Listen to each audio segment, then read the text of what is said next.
Amém, queridos? Glória a Deus, boa noite a todos. Como é bom ver essa igreja retornando, os irmãos retornando já para a igreja no começo do ano. Glória a Deus. Quem está voltando hoje aqui para a igreja? Bastante gente, né? Amém. Que esse ano seja um ano extraordinário para cada um. Que seja um ano de crescimento, de avanço, de romper no Senhor. Que seja um ano de conhecimento, que seja um ano realmente do destravar do Senhor na sua vida e na sua família. Amém? Quem recebe? Amém? Vamos nos colocar de pé então. Vamos fazer uma oração.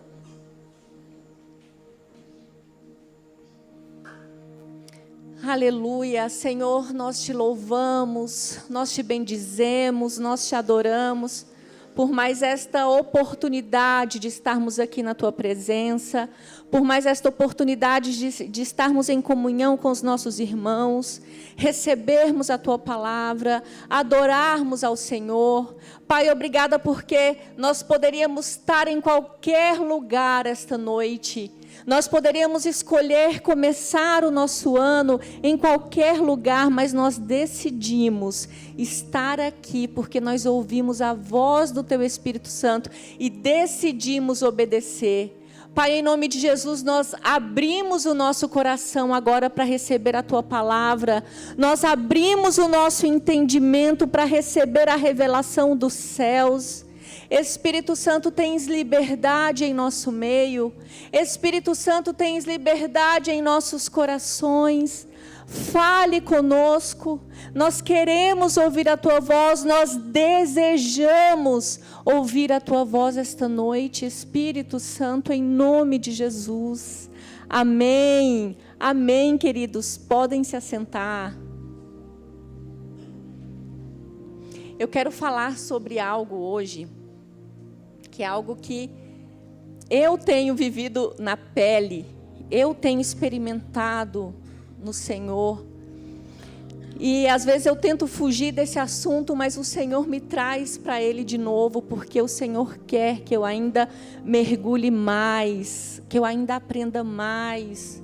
Mas da mesma forma o Senhor também deseja que a igreja se aprofunde nisso. E eu quero compartilhar com vocês esta noite como viver na dependência do Senhor. Quando eu falo dependência, queridos, nós tivemos ali o ano passado, 2025, como o ano do entendimento. E essa semana eu estava até conversando com a Carolyn, falando assim, como o Senhor destravou o nosso entendimento esse ano. Como foi realmente uma palavra profética. Quantas coisas aconteceram, quanto entendimento revelado, derramado sobre nós. Queridos, o Senhor tem nos chamado a esse lugar e você não pode deixar de entrar nessa corrente que o Senhor está movimentando, sabe? O Senhor tem derramado o entendimento do céu sobre nós.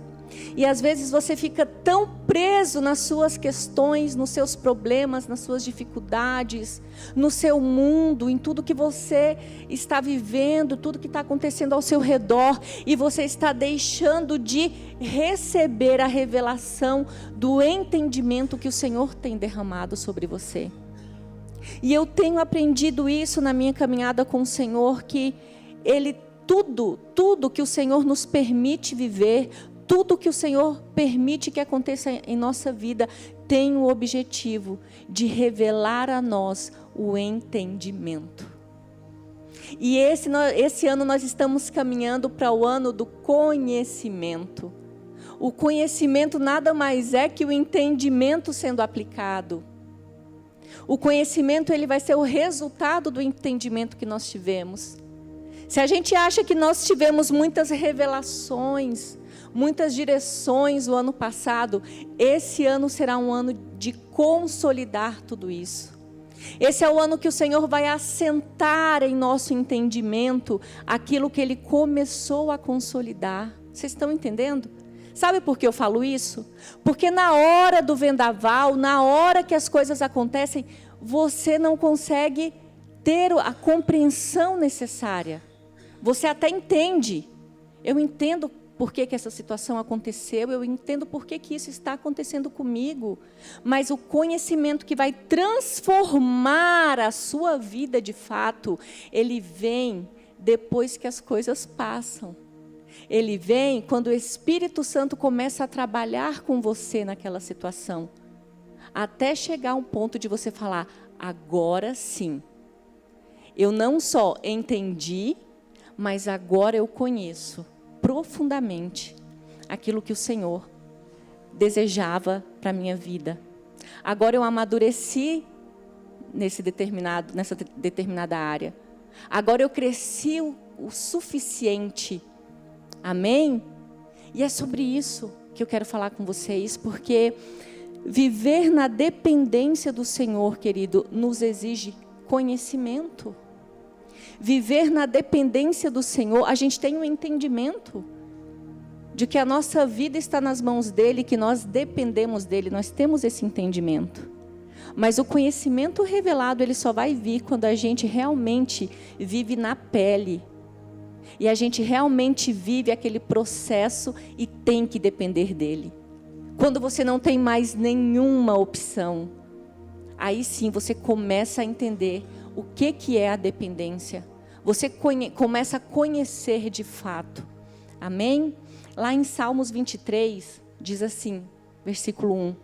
O Senhor é o meu pastor e nada me faltará. E aí eu pergunto para vocês, falta alguma coisa? Para vocês falta alguma coisa? Vamos ver quem tem coragem de falar.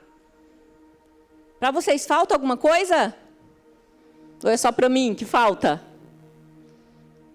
Queridos, na vida vai nos faltar coisas.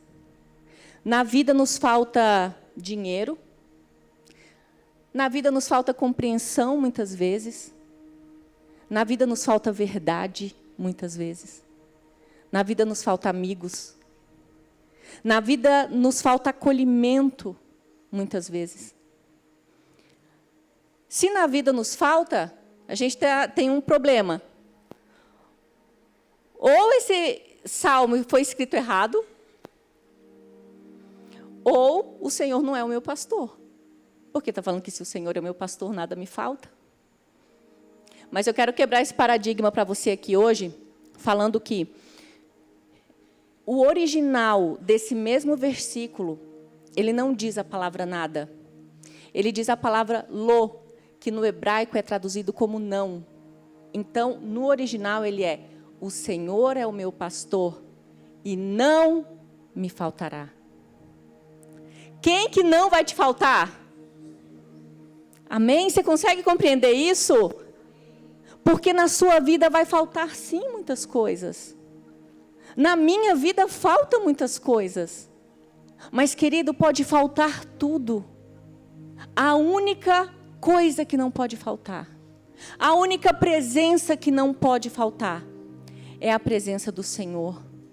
O Senhor é o meu pastor. Ele não me falta. Ele não me falta. Amém? Tudo pode faltar. Só o Senhor que não pode faltar na sua vida. O Senhor, Ele nunca nos prometeu que não nos faltaria nada. O Senhor nunca nos prometeu isso, mas Ele nos prometeu que Ele não vai nos faltar. Amém? Fala para essa pessoa que está aí do seu lado, as coisas vão faltar, mas Ele nunca vai faltar. Ele nunca vai faltar na sua vida. Seguindo lá no versículo 2, uma vez que Ele não me falta, em verdes pastos Ele me faz descansar. Consegue entender? Uma coisa está ligada com a outra? Ele não me falta. E é porque Ele não me falta que eu posso descansar em verdes pastos. É porque Ele não me falta que Ele me guia por águas tranquilas. É porque Ele não me falta que Ele refrigera a minha alma, mesmo quando tudo me falta, mesmo quando está difícil demais, Mesmo quando a situação parece que grita muito mais alto do que a minha capacidade. O Senhor não me falta e Ele me faz caminhar em verdes pastos. Ele me guia em águas tranquilas, Ele refrigera a minha alma, porque o Senhor não me falta. E eu quero declarar sobre a sua vida, querido, para esse ano, para 2026. Eu quero declarar que é um tempo de avanço, é um tempo de crescimento, é tempo de conquistas, é tempo de prosperar, é tempo de romper, porque Ele não vai te faltar ao longo desse ano. Tudo pode faltar, mas Ele não irá te faltar. Você só precisa de uma coisa, o Senhor. Você só precisa do Senhor. Todo o resto Ele fará por você. Amém? Eu quero abrir com vocês lá em Marcos, no capítulo 8. Marcos capítulo 8, no primeiro versículo.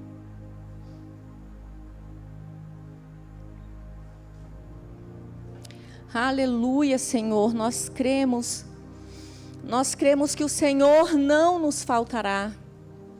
Nós cremos, Senhor, que a Tua presença estará conosco. Nós cremos que o Teu Espírito nos guiará em cada decisão. Nós cremos, Senhor, que o Teu Espírito nos dará a direção necessária para cada problema, para cada dificuldade enfrentada. Nós cremos na Tua provisão. Nós cremos no Teu amor. Nós cremos que o Senhor não nos faltará. Oh, aleluia. Lá em Marcos, então diz assim: naqueles dias, uma grande multidão novamente se ajuntou, e não tendo as pessoas com o que se alimentar, chamou Jesus, os discípulos, e lhes compartilhou. Olha só, eu quero que vocês aprendam, queridos, a ler a Bíblia assim, com um olhar crítico mesmo. Olhar e falar, mas como assim? Como isso aqui aconteceu? E é isso que eu quero trazer para vocês aqui hoje, nesse texto, que a gente já leu tanto. Tenho certeza que todo mundo aqui já leu esse texto. Até antes de estar na igreja, vocês já devem ter ouvido falar sobre a multiplicação dos pães. Mas tem algumas coisas que a gente precisa também pensar, porque às vezes a gente acha que a vida com o Senhor é mística demais. É só multiplicar os pães, é como se fosse algo místico demais, mas não tem nada de místico, só tem a presença. Amém? E olha só, quando ele diz aqui no primeiro versículo: não tendo as pessoas com que se alimentar. Faltava comida ou não faltava? Mas o que não faltava? Jesus. Veja que mesmo com o Senhor Jesus faltou alimento. Mesmo com o Senhor Jesus faltou a comida. E o povo ficou 3 dias ali sem comida. 3 dias. Mas quem estava lá? O Senhor. Porque pode faltar tudo, mas o Senhor não falta. Amém? E o interessante, querido, é que uma das coisas, quando eu li esse texto, assim, me veio um questionamento: mas Senhor, por que o Senhor esperou 3 dias para multiplicar os pães? Porque em um dia só sem comer, você já fica com fome, né? E a gente vai falar sobre isso daqui a pouco. Por que o Senhor esperou 3 dias? O Senhor já não multiplicou no primeiro dia? Né? O povo está com fome, vamos multiplicar logo isso aqui. Mas o interessante, querido, é que, assim como o Senhor, através da sua presença, Ele realizou esse milagre de multiplicação de pães. Você, caminhando com o Senhor, esse ano de 2026, vai viver milagres. Você vai viver milagres, e eu creio que esse ano de 2026 é o ano que nós mais viveremos milagres do Senhor. Amém? Eu creio que esses anos que passamos, muita coisa aconteceu, muitos milagres já aconteceram. Mas, querido, o Senhor tem nos preparado, Ele tem nos deixado prontos para viver o verdadeiro milagre. Porque muitos dos milagres do Senhor ainda não aconteceram na minha vida e na sua vida, porque nós não estamos preparados, porque nos falta entendimento. Nós não estamos maduros o suficiente, mas o Senhor tem nos munido de conhecimento, o Senhor tem nos munido de entendimento, e agora sim nós estamos, eu vejo assim, nós no ponto preparados para receber tudo aquilo que nós fomos treinados durante esse tempo, durante esses anos, durante esses períodos difíceis. Que o Senhor olhe para cada um aqui e fale: filho, você está preparado. Filha, você está preparada para receber. Amém?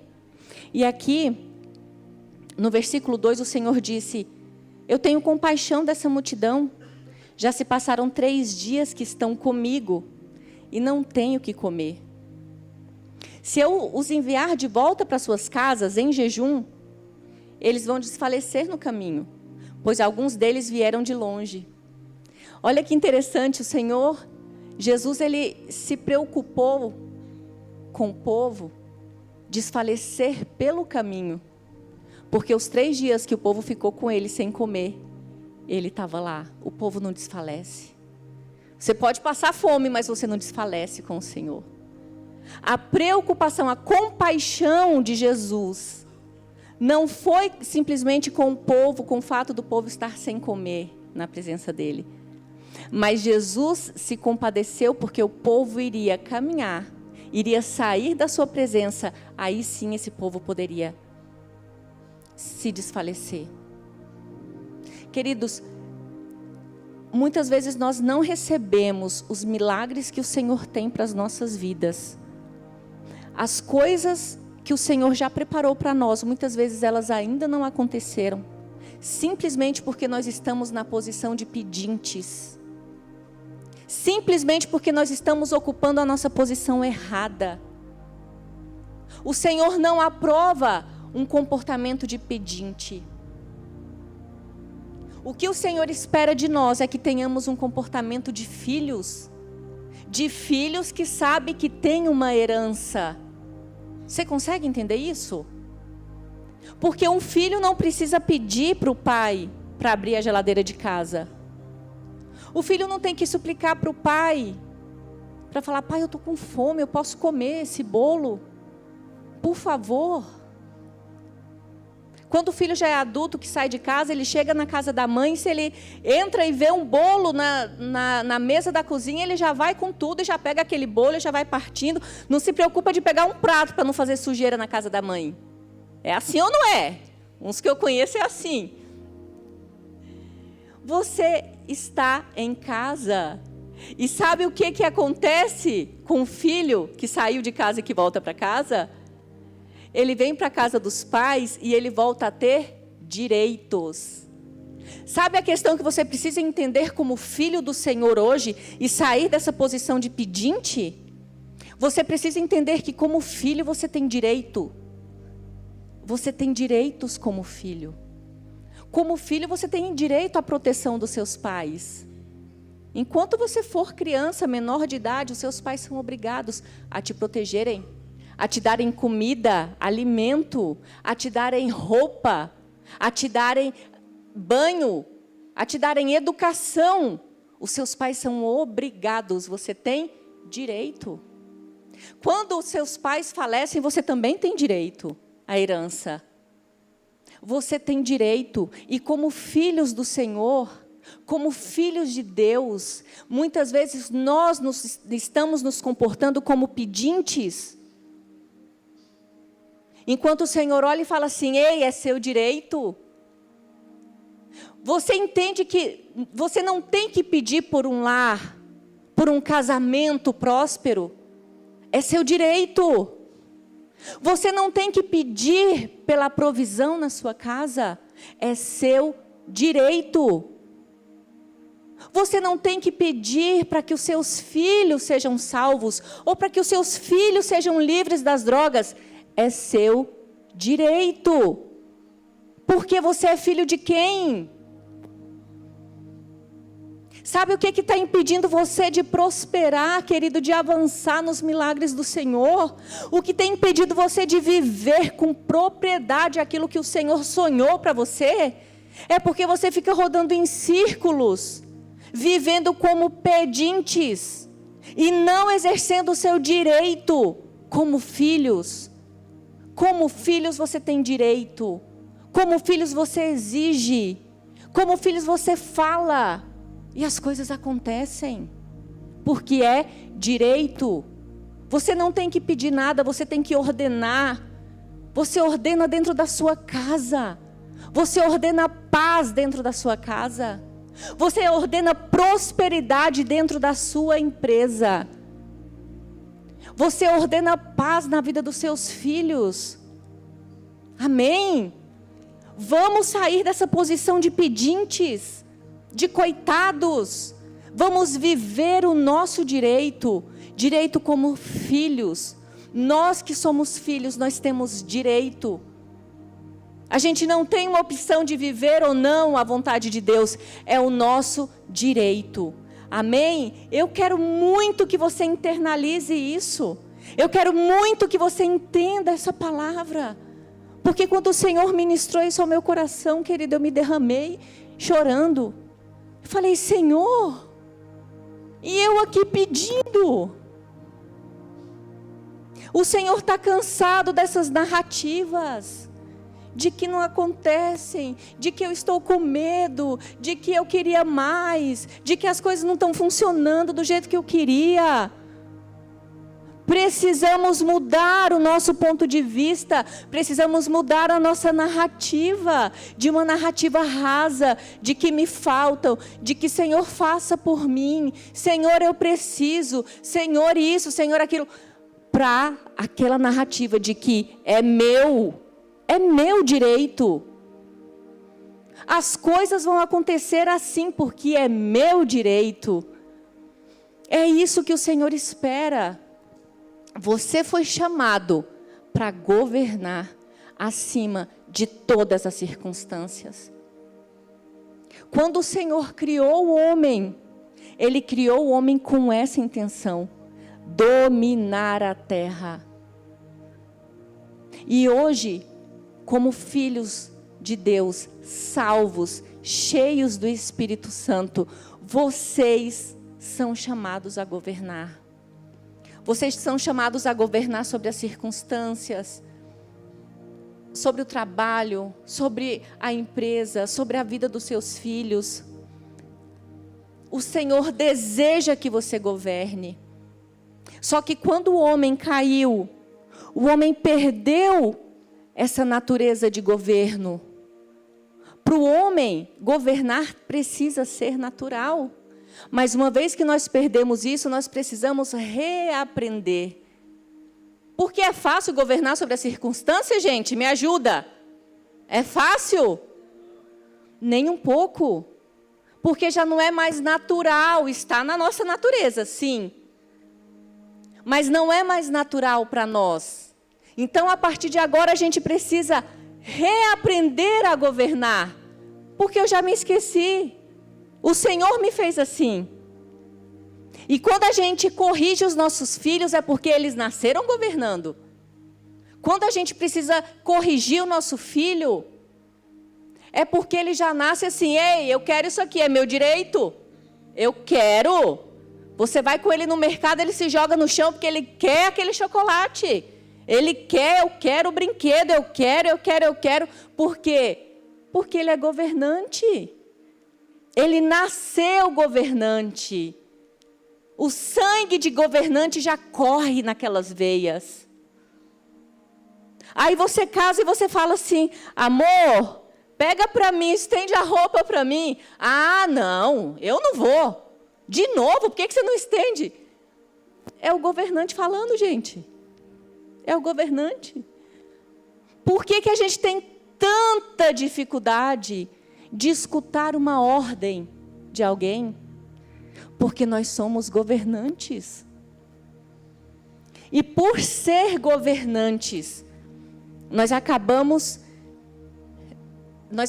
ao longo da nossa vida sendo muito podados. E nós começamos a entender que governar não é para mim. Eu não nasci para isso, eu preciso viver dentro de uma regra, dentro de uma norma. Não estou falando que seja ruim, porque precisa acontecer isso. Mas quando a gente recebe a Cristo, nós precisamos reaprender a governar. Mas agora governar com maturidade, com entendimento. Não governar fazendo birra como uma criança. Mas nós precisamos aprender a governar. Governar as nossas emoções. Governar quando você está com vontade de explodir. Governar quando as coisas não saem do seu jeito. Governar quando tudo parece que está ruindo à sua frente. Você precisa governar. Sabe por que você precisa governar? Porque o Senhor não te falta. O Senhor não te falta. Existe um reino celestial que foi criado antes mesmo do Senhor te criar. E é esse reino que o Senhor deseja estabelecer na terra. E para que Ele estabeleça o seu reino na terra, Ele precisa de governantes. Por que você tem que ser um governante? Porque você é um cidadão do reino. Porque Jesus não morreu à toa, só para você ir para o céu. Jesus não morreu só para te dar salvação. Jesus morreu para que a partir de agora você seja um governante. Você seja um governante do reino do Senhor que foi estabelecido na terra. Amém? Então veja que nos dias de luta, naqueles dias que você não tem o que fazer, o Senhor vai operar um milagre na sua vida. Ele vai fazer por você. Agora, nos dias que você consegue fazer, você precisa governar. Não espere que o Senhor governe por você. Não espere que o Senhor desça para falar com a sua esposa, ou para falar com o seu marido, ou para falar com o seu filho, ou para falar com o seu chefe, que o comportamento dele está errado. Não espere o Senhor vir e abrir uma porta de emprego para você, sem você fazer nada, sem você governar. Nos dias de luta, milagres. Nos dias normais, governo. Amém? Você precisa governar. E nos dias que você não está vivendo milagres, você precisa ser agente de milagres na vida dos outros. Porque existem milhares e milhares e milhares de pessoas que precisam da sua direção. Que precisam de uma palavra, que precisam de uma ajuda, que precisam de qualquer coisa. Você precisa ser agente de milagre na vida do outro. Porque quando você precisar, outra pessoa será agente de milagre na sua vida. Amém? E daí, por que o Senhor Jesus, voltando no que eu estava falando, por que o Senhor ele esperou 3 dias para multiplicar os pães? Veja só, no primeiro dia você já vai dando fome. Já vai falando, meu Deus, mas que conversa comprida. Estou com fome, e agora? E eu não sei vocês, irmão, mas se eu tiver com fome eu fico mal-humorada. Se eu tiver com fome eu não consigo mais prestar atenção. Se eu tiver com fome acabou. Não esquece, eu tenho que ir embora. E aquele povo no primeiro dia já estava com fome. No segundo dia eles já estavam assim, falando, já está excedendo esse negócio, já 2 dias. No terceiro dia então, acontece que o Senhor esperou 3 dias para fazer esse milagre. Porque apenas aqueles que ficaram estavam com fome daquilo que Ele tinha para entregar. Aqueles que estavam lá por oba-oba, aqueles que estavam lá só para ver o que estava acontecendo, quem era aquele que estava falando. Eu vou lá para ver se eu sou curada. Eu vou lá para ver quem que é esse que está falando, que é famoso. Eu vou lá para qualquer coisa, eu vou lá porque meus amigos estão indo. Aqueles ali no primeiro dia já foram embora. Uns mais ou menos fortinhos ficaram ainda no segundo dia, mas muitos ainda foram embora no segundo. Está falando demais, deixa eu ir embora. Agora, aqueles que ficaram até o terceiro dia, foram aqueles que tinham fome do Senhor. Foram aqueles que falavam assim: pode me faltar, mas o Senhor é o único que não pode me faltar. Amém? Eles eram os que estavam interessados naquilo que Jesus tinha para entregar. Eles eram aqueles que realmente tinham seriedade, aqueles que entenderam a mensagem que Jesus estava trazendo desde o primeiro dia. Somente eles ficaram para ver o milagre acontecer. E sabe por que você não está vendo o milagre acontecer na sua vida? Porque às vezes você está fugindo do Senhor antes do tempo.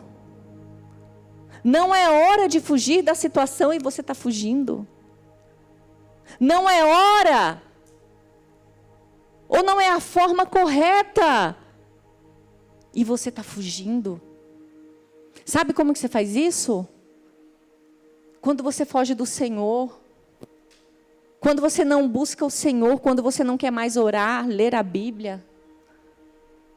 Quando o seu líder te chama para te dar uma palavra e você fala: eu já sei que ele vai falar sobre tal coisa, nem vou responder, nem vou atender a ligação porque eu sei do que ele vai falar. Você foge. Você foge antes do seu milagre. Ou às vezes você foge das circunstâncias. Eu faço de tudo para eu não voltar nisso aqui, para eu não resolver isso aqui. Eu faço de tudo para sair desse negócio. E você foge daquilo que o Senhor quer trabalhar na sua vida. Você foge dos milagres. Você está indo embora antes do tempo. Às vezes você está assim, a ponto de receber algo do Senhor. E no seu último teste, você reprova. Porque aquele último teste seria necessário para que você provasse que você está realmente maduro. E o que você fez? Fugiu antes da hora. Queridos, e quando muita gente foi embora, daquela multidão, muitas pessoas foram embora. Muitos ali ficaram e às vezes ficavam sem entender, mas por que estão indo embora? O Senhor, Ele sempre vai tirar aqueles que não agregam para o seu milagre. O Senhor sempre vai tirar da sua vida, dos seus negócios, dos seus relacionamentos, da sua empresa. O Senhor sempre vai tirar aqueles que estão impedindo você de ver o milagre do Senhor. Então pare de chorar por aqueles que estão saindo. Pare de chorar por quem já se foi. Pare de chorar. Porque o Senhor tira da sua vida aquilo que está impedindo o seu milagre. Amém? O Senhor vai passando na peneira para ficar realmente aqueles que vão contribuir para aquilo que o Senhor tem para fazer na sua vida. Aqueles que vão contribuir vão ficar. E lá no versículo 3, ele diz assim: se eu os enviar de volta para suas casas em jejum, eles vão desfalecer pelo caminho, pois alguns deles vieram de longe. Eles vão o quê? Por quê? Porque agora eles vão sair da presença do Senhor. Enquanto eles estavam na presença do Senhor, eles não desfaleciam. Agora sim eles podem desfalecer, porque eles estão saindo da presença do Senhor. Ou seja, na presença de Jesus ninguém desfalece. Você pode capengar, você pode se arrastar pelo chão, você pode gritar, você pode fazer o que você quiser, mas você não desfalece. Você não desfalece. Amém? Que esse ano, querido, a sua fome seja pela presença do Senhor. Que a sua fome seja cada dia maior, mais latente, mais desesperada pela presença do Senhor, para que você consiga crescer em milagres, para que você consiga viver os milagres que o Senhor já tem preparados para você. Entenda que o deserto que você passa hoje, ou os desertos que vocês ainda irão passar ao longo desse ano, eles são os lugares exatos para que o Senhor faça um milagre. São exatamente nos lugares de deserto que o Senhor opera os milagres. Lá no versículo 4, seguindo ali, diz: entretanto os discípulos alegaram: onde, nesse lugar desabitado, seria possível alguém conseguir pão suficiente para alimentar a todos? Como, Jesus, que nós vamos comprar pão para tanta gente? Eram 4.000 homens, mulheres não foram contadas, nem crianças. E desde que o mundo é mundo, existe mais mulheres do que homens na face da terra. Então, se tinham 4.000 homens, com certeza tinha muito mais mulheres. Então, era muita gente. Era muita gente. E daí, os discípulos fazem essa pergunta: como que a gente vai comprar pão para tanta gente?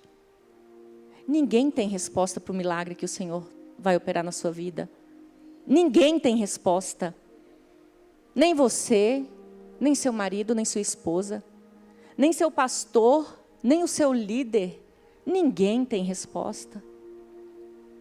E eu tenho aprendido do Senhor que o Senhor, Ele ama milagres. E o Senhor colocou em nós um potencial criativo tão grande que nós não usamos nem 10% dele. Que é o potencial de criar o impossível. Eu estava falando com o Gilberto esses dias, falei: amor, a gente fica assim pedindo para Deus: ai, Senhor, eu quero tal coisa. Eu quero uma casa, eu quero um carro, eu quero um emprego, eu quero isso, eu quero aquilo. O Senhor olha e fala: só isso? Me peça o impossível. Me peça algo grande. Gente, Jesus foi aquele que falava assim: ah, deixa eu curar esse cego, peraí, deixa eu cuspir na lama. Olha que loucura. Ele falava assim para os discípulos: vai lá com o seu barco, naquele lado do mar, naquele lado, que é o lado que não pega peixe. Joga a rede para esse lado, que é o lado que não se pega peixe. E aí você vai ver a sua rede cheia. O Jesus, ele andou na contramão de tudo aquilo que nós acreditamos como correto, como certo. Que a gente precisa viver aqui, ó, buscando aquilo que é possível, enquanto ele fala: ei, o possível você consegue. Me traga demandas. Me traga o impossível. Querido, o Senhor colocou em nós o potencial criativo enorme para nós pedirmos, para nós chamarmos, trazermos à existência aquilo que Ele colocar em nós. E às vezes o Senhor joga uma ideia em seu coração e você fala: nunca que isso aqui vai acontecer, que besteira. Aí você vai e deleta. Você nunca vive os milagres porque Ele vai lá e lança na sua mente um pensamento. Você fala: meu Deus, que loucura. Que isso? Não, querido. O Senhor coloca em você potencial grande. Ele coloca em você ideias mirabolantes. Ideias para você falar: não, isso aqui não é possível mesmo. E essa noite eu quero ativar em você esse potencial de chamar pelo impossível. Porque esse potencial, ele já está em você, ele só precisa ser ativado. Você não tem um Deus que vai te prover aquilo que você, com trabalho, pode prover. Com uma organização, você pode prover. O Senhor quer prover coisa impossível na sua vida. O Senhor quer fazer na sua vida aquilo que ninguém teve ousadia de pedir. O Senhor falou essa tarde comigo: não me peça aquilo que você já viu nos outros, me peça algo impossível. Me peça algo que você nunca viu ninguém fazer. É isso que eu quero, eu tenho prazer em realizar. E o Senhor te chama essa noite, querido. Porque para cada um que está aqui, o Senhor tem um propósito, um plano desenhado, que já foi predestinado desde antes da fundação do mundo. Já existia um plano para você. E você acha que o plano do Senhor era viver a vida que você está vivendo hoje? Era só isso. Não estou falando que a sua vida é ruim, não. Mas olha para você, é só isso. Que Deus é esse? Ele colocou a vida dele dentro de você para você viver. Só isso. Existe um potencial muito maior. Existe algo muito maior que o Senhor quer trazer. Você consegue entender isso, querido? Existe algo muito maior. E é por isso que você enfrenta tanta dificuldade. E é por isso que as provações parecem que nunca vão acabar. Porque o Senhor precisa te treinar para o impossível. E a gente, com a nossa mente tão pequena, quando a gente vê uma situação que fala, isso aqui é impossível, o que a gente faz? É impossível mesmo, Senhor, se for da tua vontade. Resolve isso aqui, Senhor, se for da tua vontade. Querido, é impossível. A gente quer fugir dele. Essa palavra até arrepia. Eu quero fugir do impossível e o Senhor nos chama para ele. Essa noite o Senhor te chama para viver o impossível. O Senhor te chama essa noite para resgatar os sonhos que há em seu coração, que já estão adormecidos.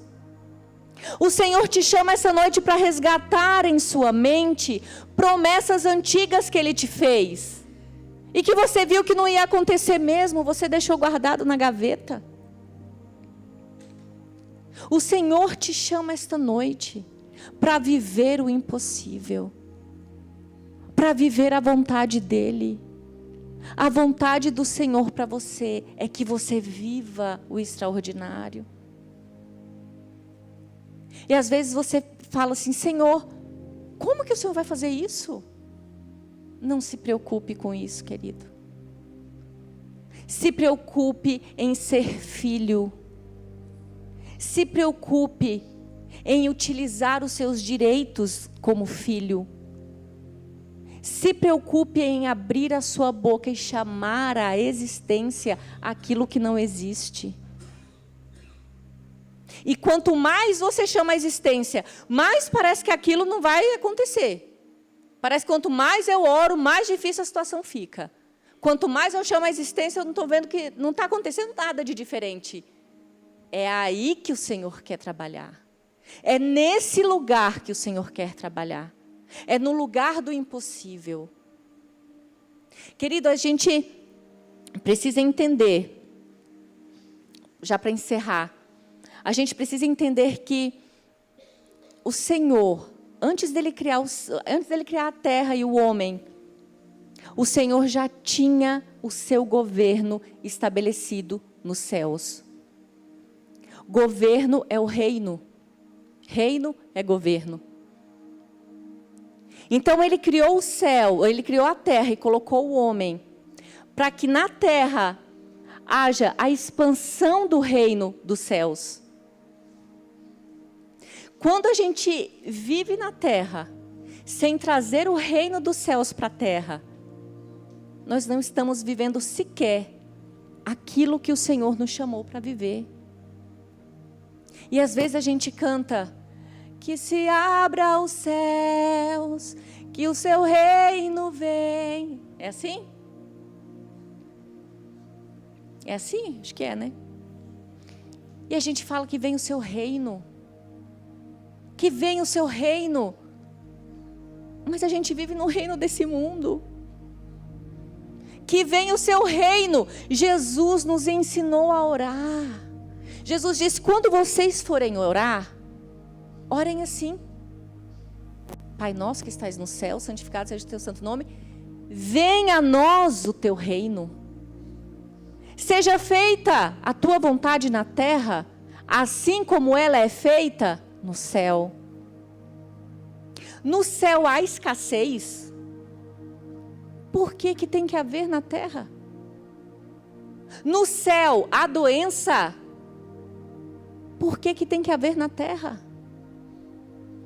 Se há escassez, se há doença, se há falta de qualquer coisa, nós não estamos chamando os céus para a terra. Nós não estamos cumprindo nem a primeira linha da oração que Jesus nos ensinou. E aí nós batemos no peito e nós falamos: eu sou cristã, eu sou evangélica. Se nem a primeira linha da oração eu não consigo. Que venha o teu reino. Você precisa entender que reino é governo. O governo do Brasil hoje está na mão de corruptos. Hoje, como cidadãos, nós temos direito à educação, à saúde de qualidade, à segurança. Nós não temos porque nós estamos debaixo de um governo corrompido. Só que, acima desse governo, nós somos cidadãos dos céus. E o governo dos céus me garante saúde. O reino dos céus me garante proteção. O reino dos céus me garante prosperidade. O reino dos céus me garante tudo o que eu preciso para viver em abundância nessa terra. Então você precisa entender que você, como filho, como filha, como cidadão do reino, como cidadão, como cidadã do reino, você precisa estabelecer o reino de Deus. Querido, que esse ano a gente possa cumprir pelo menos essa linha da oração. Que venha o teu reino. Senhor, que seja feita a tua vontade na terra como ela é feita no céu. Se eu estou doente, que seja feita a tua vontade na minha vida como é feita no céu. Porque no céu não há doença, na minha vida não pode ter. No céu não há escassez, na minha vida não pode ter. Você precisa aprender a chamar os céus. Você precisa aprender a trazer os céus para a terra, dentro da sua casa, dentro da igreja, lá no seu trabalho, lá na sua empresa. Você precisa aprender a chamar os céus para a terra. Você precisa sair da posição de pedinte, de receber. Pai, me dá. Pai, me dá. Você está pedindo o que é seu. Pai, me dá aquilo que é meu. É até estranho falar isso. Pai, me dá esse brinquedo que já é meu. Já é seu, desfruta. Você vai viver milagres na terra. Você vai viver milagres esse ano, querido. Quando você aprender a chamar o céu para a terra. Quando você aprender quais são os seus direitos como cidadãos do reino. Você vai aprender quando você entender o que acontece no reino. Porque o que acontece lá é que precisa acontecer aqui. Fique de pé nessa noite.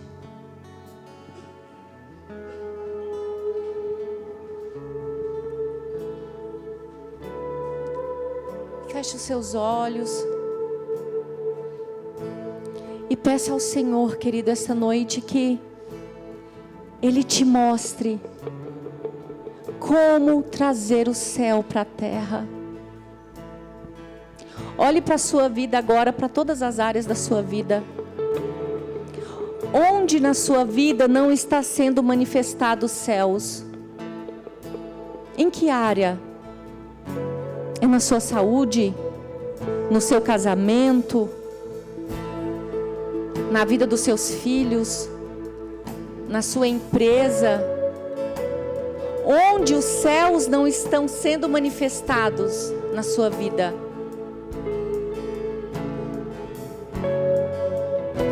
Quais são os sonhos que já adormeceram aí?